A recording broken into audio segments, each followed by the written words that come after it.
რას იფიქრებთ, რომ გითხრათ, როგორც თქვენი წარმატების, ასევე თქვენი ფიზიკური და ფსიქიკური ავადობის მიზეზი შეიძლება ერთი და იგივე ფაქტორი იყოს? პარადოქსულად ჟღერს, ხო? მაშინ ჩაუჯექით დღევანდელ ვიდეოს, რადგან ამ ვიდეოში მოგიყვები, როგორ მართო შენი ორგანიზმი ისე, რომ მიიღო მაქსიმალური შედეგი და ამავდროულად თან პროცესით ისიამოვნო. ზუსტად იმ პროცესით, რაც სხვებისთვის შეიძლება მტანჯველიც იყოს. რა იყო და არის სტრესი ადამიანის ორგანიზმისთვის? პირველყოფილი ადამიანისთვის სტრესი იყო იმპულსი, რომელიც მას აძლევდა გადარჩენის სტიმულს და ყოველდღიურობაში განვითარებაში ეხმარებოდა. მარტივად რომ გავიგოთ, როგორ რეაგირებს ორგანიზმი სტრესზე, უნდა ვიცოდეთ, რა ხდება ჰორმონულ დონეზე ამ დროს ორგანიზმში. როდესაც ორგანიზმი და თავის ტვინი უპირველესად აღიქვამს სტრესულ სიტუაციას, მაშინ ჰიპოთალამუსი გადასცემს სიგნალს ჰიპოფიზს, ეს ორივე არის თავის ტვინის უმნიშვნელოვანესი სტრუქტურა და ჰიპოფიზი გასცემს ბრძანებას, ასე ვთქვათ, ორგანიზმში, რომ გამოიყოს ადრენერგული ხაზის ჰორმონები, რაც ჩვენ აქტივაციას უწყობს ხელს, მაგალითად, როგორიც არის ადრენალინი, რომელიც ასევე სტრესის სიტუაციაში გამოიყოფა და ორგანიზმის საბრძოლო მზადყოფნას უზრუნველყოფს.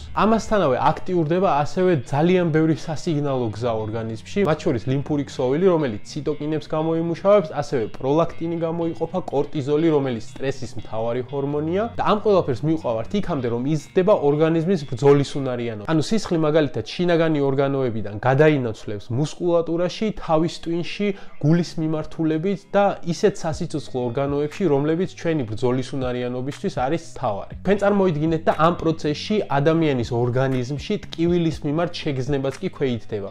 ანუ ჩვენ შეიძლება ტკივილი ვეღარც კი ვიგრძნოთ იმ აფექტში, როდესაც ჩვენ წავე სტრესის სიტუაციაში ვართ. ეს ყველაფერი კი ევოლუციურად ემსახურება ერთადერთ მიზანს, გადარჩენას და განვითარებას. თუ გამოწვევა წარმატებით დაიძლევა, ამაზე ორგანიზმი რეაგირებს სტიმულით ჰიპოკამპიდან, რომელიც არეგულირებს ამ ჰორმონალურ შტორმს და ასე ვთქვათ, წყვეტს ამ ჰორმონების გამოყოფას და ორგანიზმს უწყობს ხელს გადავიდეს დასვენების და რელაქსაციის ეტაპზე. კონკრეტული გამოწვევის გადალახვის შემდეგ ადამიანი განიცდის ასევე ბედნიერების შეგრძნებას და ეს ბედნიერება უკავშირდება სწორედ იმ ჰორმონების, სტრესის ჰორმონების დაშლის შუალედურ პროცესს, რასაც ენდომორფინი ქვია და სახელიდანაც მიხვდებოდით, ეს ნივთიერება ჩვენს ორგანიზმში იწვევს დადებით ემოციებს, გვანიჭებს ბედნიერებას და კმაყოფილების შეგრძნებას. შესაბამისად, მოკლე ხანგრძლივობის მწვავე სტრესი, რომელიც დაძლევადია, ევოლუციურად საერთოდ არ ნიშნავს უარყოფით რამეს, პირიქით შეიძლება ჩვენი განვითარების და ბედნიერების წყაროც კი იყოს. ესეც სტრესს ქვია ეუსტრესი, ანუ იმ დოზის და რაოდენობის სტრესი, რომელიც ჩემს ორგანიზმს შეუძლია რომ დაძლიოს და ამასთანავე ამ სტრესიდან და ამ მოვლენიდან მიიღოს ასევე დადებითი გამოცდილება. უფრო მარტივად რომ აგიხსნათ, თანამედროვე სამყაროში ავიღოთ მაგალითად ფიზიკური აქტივობა. თუ დღეს თქვენთვის ეუსტრესი არის 4 ან 5 კილომეტრის სირბილი, მაშინ თქვენ ამ ფიზიკური აქტივობის შემდეგ, რომელიც არც თუ ისე სასიამოვნოა უშუალოდ პროცესში,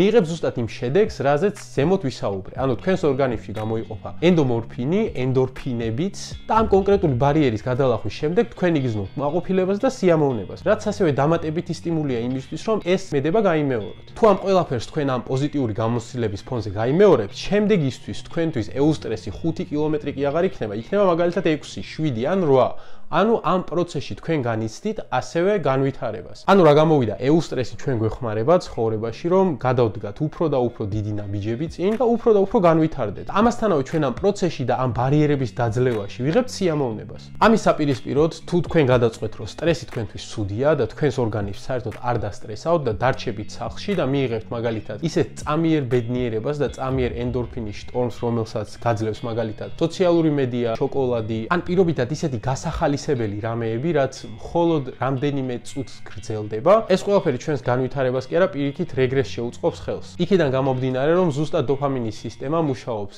იმაზე მიმართულად, რომ ჩვენ დავხარჯოთ შედარებით ნაკლები ენერგია და მივიღოთ მეტი სიამოვნება. ამიტომ თუ თქვენ გადაწყვეტთ გეგნებულად, რომ თქვენთვის სიამოვნებაა მთავარი და არა მაგალითად განვითარება, მაშინ ძალიან გაგიჭირდებათ შემდგომ, როდესაც გაიაზრებთ, რომ ეს ყველაფერი არ არის ჯანსაღი ამ ციკლიდან გამოსვლა. თანამედროვე სამყაროს კომპლექსურობამ და მრავალფეროვნებამ გამოიწვია ის, რომ ადამიანი ყოველდღიურად განიცდის უამრავი სახის სტრესს, რომლებიც ერთმანეთს ენაცვლებიან და მთელს ჩვენს ყოველდღიურობას გაზრდებენ. იქნება ეს სტრესი სამსახურში, ფინანსური პრობლემები, მომავლის შიში, სტრესი პირად ურთიერთობებში, ჯანმრთელობის პრობლემები ან მატერიალური საგნებით გამოწვეული არასრულფასოვნების შეგრძნება. სტრესი სამყაროსთან ერთად განვითარდა და სამყაროს მსგავსად გახდა კომპლექსური და მრავალფეროვანი. თუმცა სასწორის მეორე მხარეს, სადაც რელაქსაცია და სიმშვიდეა, ბევრ ადამიანს არ აქვს იმდენი რესურსი და იმდენი მრავალფეროვნება, რომ ეს მრავალფეროვანი და კომპლექსური სტრეს ფაქტორები გააწონა სწორად. შედეგად ვიღებთ იმას, რომ ყოველდღიურობაში არის სტრესის დონე გაცილებით მაღალი, ვიდრე ჩვენს ფსიქიკას შეუძლია რომ გააწონას სწოროს. და ამის შედეგია ზუსტად ის ფსიქიკური და ორგანული დაავადებები, რომელთა